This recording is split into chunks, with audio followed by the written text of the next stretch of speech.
Hello everyone and welcome back to the Great Book of Grudges. My name is Nathan and what you're about to see is one of the greatest things for Total War Warhammer modding and just Total War modding in general. We're finally going to see the Came tool in action for map expansions for Total War Warhammer 3, and this is phenomenal. So keep in mind that whilst it does take off the fog of war, it might lag a little second here and there, but the Mad Lads did it. They've done a map expansion. Ind and Khuresh are now open. Not only that, but we have access to Warhammer Korea, Nippon, and the Lost Isles of Elephas. So yeah, let's get talking because this is so cool. We're going to first look at Warhammer Korea. There's not really too much known about this area. There's no official name as far as I'm aware. A lot of people have been calling it Hankau. I believe Robbie here is calling it Ihan. But yeah, 2 provinces total, a small area where you can just kind of build up. Keep in mind that there's going to be a lot of minor factions here, but I do know that there's people working on their own unique faction mods. It's just going to take a while, yet this is so impressive. Already we're getting a little bit of landmass that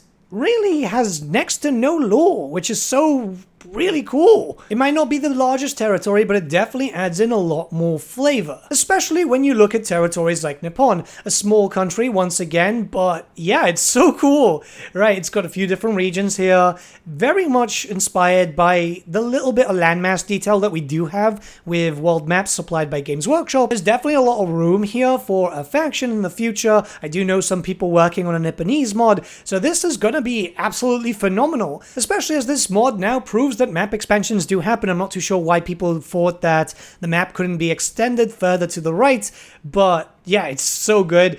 Just seeing little references here. Obviously, Nippon doesn't have that much lore, but some towns being called in reference to like the Orange Simca. This is great. This is honestly so cool. I know I'm saying cool a lot, but I'm blown away. This is awesome. I'm actually fairly surprised, but the Lost Isles of Elephas were also added in. It's a small area for High Elves. Essentially, this is where I kind of expect future content to go. Like, officially, I'm expecting a map edition, adding in the Lost Isles, but even getting it as a mod is just super cool. It's one region, it's not too large, but it's enough for you to be able to have a nice start, kind of isolated, and then push your way into the hinterlands of Khuresh. That would be a really fun campaign, I think.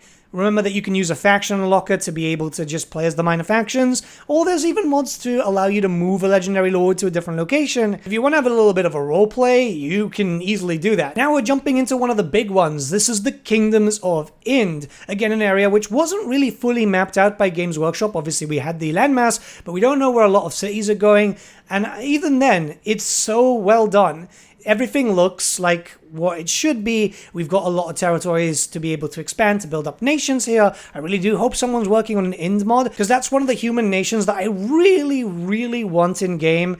And this is the thing, we don't know if we're ever going to get those races and factions properly, officially from Creative Assembly or Games Workshop. The modders come up with their own inspiration, and heavily inspired by Warhammer, of course, plus real-world history, to create some really, really cool things. And that's pretty much the spirit of Warhammer. Kit bashing is really, really important. I've literally just been flying over this map with my jaw falling off, essentially. It's amazing to see such a work being done here. We're slowly getting to the Immortal Empires map that many of us have been dreaming of. Literally at this point, all I need is the Chaos Realms in the northern part just to act like a dungeon scenario, and I'm happy. And now we get to look at the hinterlands of Khuresh. So this is an area wrapped in mystery, mostly because of the Blood Nagas. A lot of people are very, very curious about that. You can actually walk into it as far as I'm aware. There's also loads of port cities, so don't be too worried about that.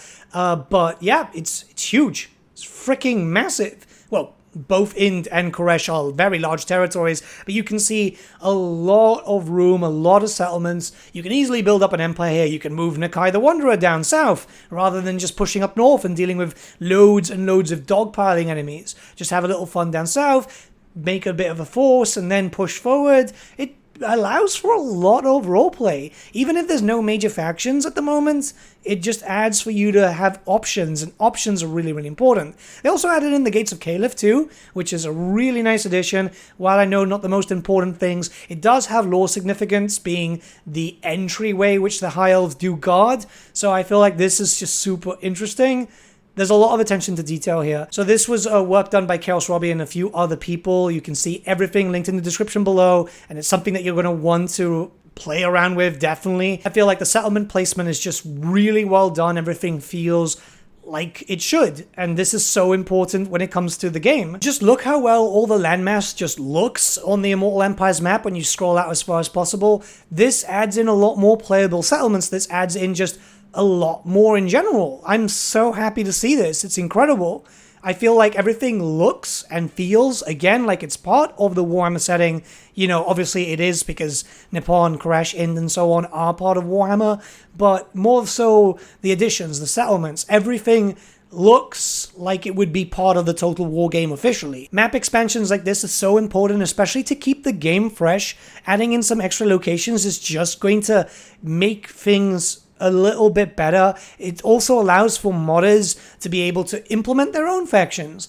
Because, let's be honest, you know, there's a lot of faction mods, and it's all centered around areas which are feeling kind of congested. Now they can decide, oh, I want to do this character over here, and they have a lot more room to have fun with, a lot more room to just kind of go crazy. Again, I know modders working on faction mods and race mods, which are definitely going to make use of this, but for races that we already have in-game, this adds in a lot more fun, a lot more possibilities.